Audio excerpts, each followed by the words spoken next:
Section 3 is about finding the derivative, or talking about the derivative anyway, numerically, graphically, and verbally. So we try to do everything in calculus, really everything in math should be done this way, numerically, graphically, verbally, and analytically or algebraically.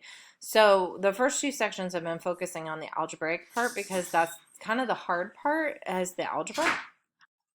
So in this section, we're focusing on the other forms of talking about the derivative. So the first thing that we're going to do is talk about how you talk about the derivative verbally, how you interpret the derivative, how you, um, you know, put numbers into it, that sort of thing. So here we have a manufacturer producing bolts of cloth. The cost of producing X yards is F of X dollars. So your function is giving you the cost in dollars, and what you're inputting into the function, whatever that function is the number of yards that they are producing. Okay, so what does it mean to say F prime of 1,000 equals 9? So the derivative is a rate of change. Okay, so, and we think of it as slope. So the units of the derivative are the units of y over the units of x. So units of y over units of x. So in this case, when we think about this, these numbers in this statement, the 9, what the derivative is equal to, the units of that are dollars per yard.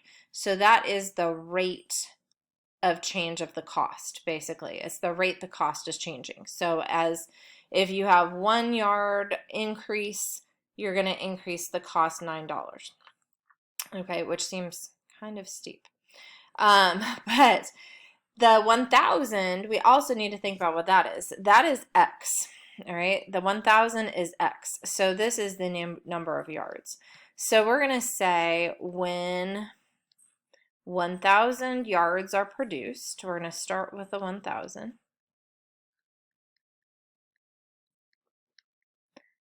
We can say, there's a couple of different ways that you could say this. You could say the rate of change of the cost is $9 per yard. When you look at this 9, it is positive, so that means the rate is it's increasing, right? You're getting more cost with each yard. So we're going to say when 1,000 yards are produced, the cost is increasing at $9 per yard. All right. If this were, if your function were distance, and it was saying f prime of 1,000 equals 9, like meters, and x is seconds or something like that, at 1,000 seconds, you're traveling at 9 meters per second. So that's your velocity. Or your distance is increasing. You don't really talk about it that way, but your distance is increasing at 9 meters per second. You could also say, instead of the cost is increasing, you could say the rate of change of the cost is, that's kind of a more generic way of saying it, is $9 per yard. But you want to think about the units of it, and y, this is your y, is increasing or decreasing. If it were negative, it'd be decreasing at $9 per yard. And then this is addressing the x value. Okay, so that's kind of how you interpret that sort of thing. And then this one is asking something slightly different. It's asking you just to interpret f prime. So without any numbers, how do you interpret f prime? So there's a little script that you can kind of remember down here. It says f prime is the instantaneous rate of change of y with respect to x in y over x units. So if you want to memorize something, you can memorize that. Basically, you just want to say there's 3 things that they look for on the AP exam. The first is to talk about it as a rate of change. And so in the first one, this is more likely to be asked on the AP exam, is with numbers. The first one, you're talking about a rate of change when you say increasing. So that's your rate of change. A second is the units of everything. So they want you to address the units of everything, the units of the rate, the units of x in particular, the units of y, not doesn't matter as much because you get that in the units of f prime. And the third, they want you to address that x value. So you need to address the x value. So in this case, it's more or less, you need to say that it's a rate of change. You need to give the units, and you need to say what is the rate of change of. All right, so we're going to say, we'll follow the script here. F prime is the instantaneous rate of change of y, which in this case is cost. So we want to bring in the context of the problem, not just say literally y, with respect to x is yards, so number of yards in dollars per yard. Okay, so that is what it is. Why do we say with respect to number of yards? Because that goes back to the dy dx notation. It's the derivative of y with respect to x. If you have other variables in the equation, you treat them as constants. So x is the only thing you're taking the derivative of. That will probably make more sense when we actually do kind of the shortcuts with the derivative formulas. So that's kind of the verbal interpretation. For this example, we're going to do the numerical version. So D of t is the national debt in billions of dollars at time t years. We're going to estimate D prime of 1990. This is the numerical part of it. And you are going to interpret it for the Nearpod question. So D prime of 1990, to estimate the derivative, remember the derivative is the slope of the tangent line. So to estimate D prime, we're going to find the slope. This is the only information we have. All right, we have the national debt at 1985, 1990, and 1995. So if we're going to estimate this, we're going to find slope from these numbers. All right, now which numbers do you use? When the number that you are finding, 1990, is in your table, the AP exam will accept 3 different answers. They will accept 1985 and 1990. Finding the slope of those two, 1990 and 1995, finding the slope of those two, or 1985 and 1995. So any of those 3 are valid answers for this. Oftentimes, though, they'll give you a number that's not in the table. Like if I said D prime of 1992, 92 isn't in the table, you need to pick then the 2 closest ones. So then we would use 90 and 95. When I did this, I didn't actually do it.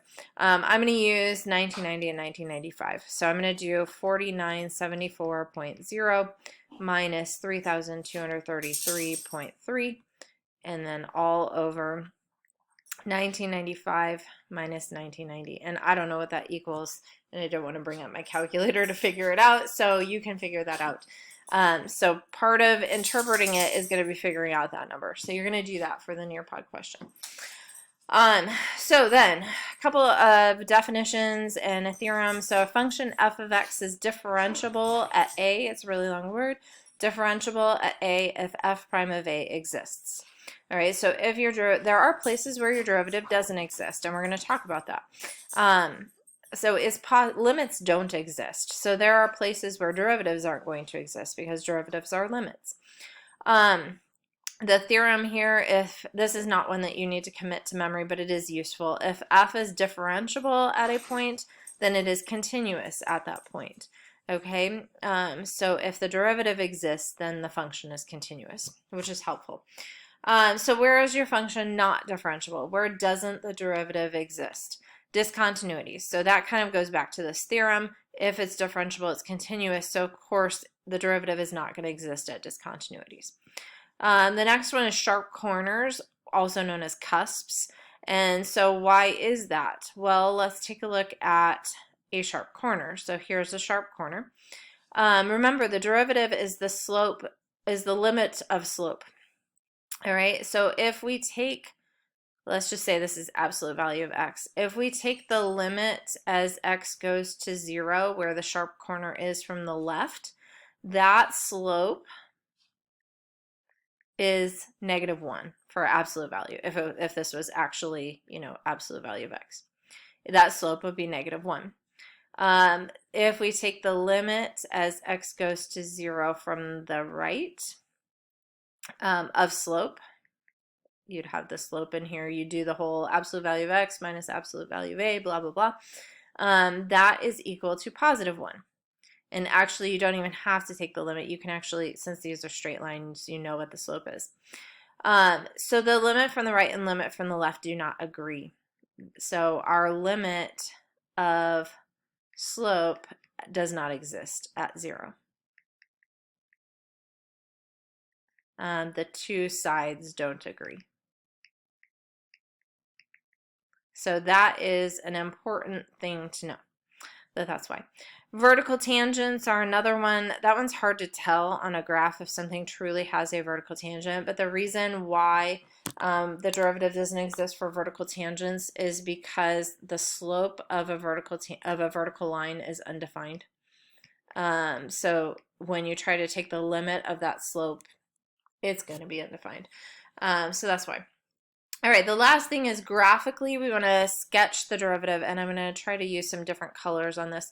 So here is f of x. This is f of x, and we want to draw f prime. Okay, so to figure this out, we need to think about the slope of a tangent line, and usually when I do this in class, I use the document camera with a ruler as to simulate the tangent line. So here I'm just going to kind of draw in a few tangent lines with the red pen of this, and then we'll draw the derivative as blue. So to figure out what the derivative is going to look like, we're going to take a look at some of the tangent lines. So over here, if I were to draw on the tangent line, it would probably look something like this. So what is the slope of that line? Remember, this is positive slope, negative slope, 0 slope. We aren't going to have undefined, except for over here it does look vertical. I didn't draw that very well.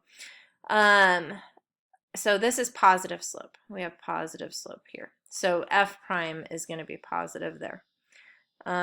Here, still positive.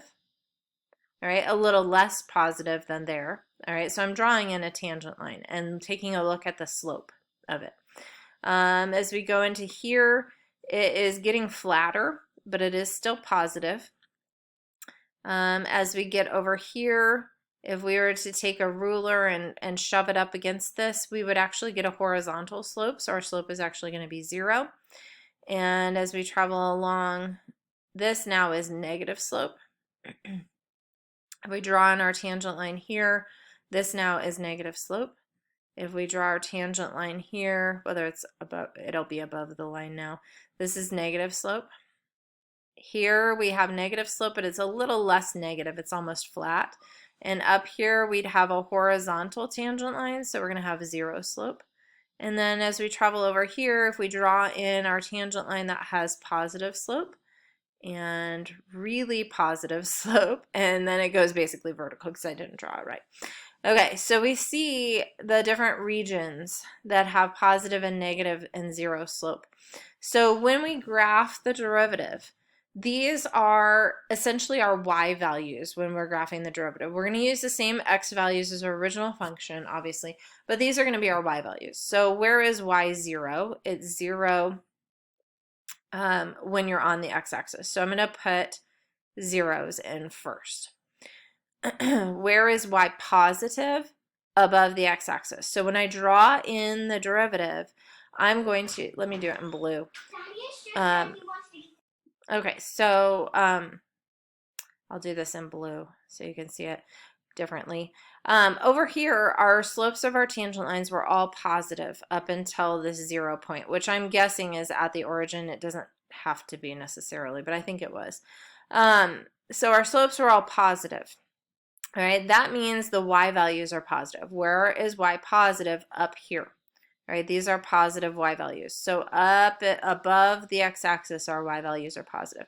So for these x values, for all the x values over here up until this 0, I'm going to draw a positive y value.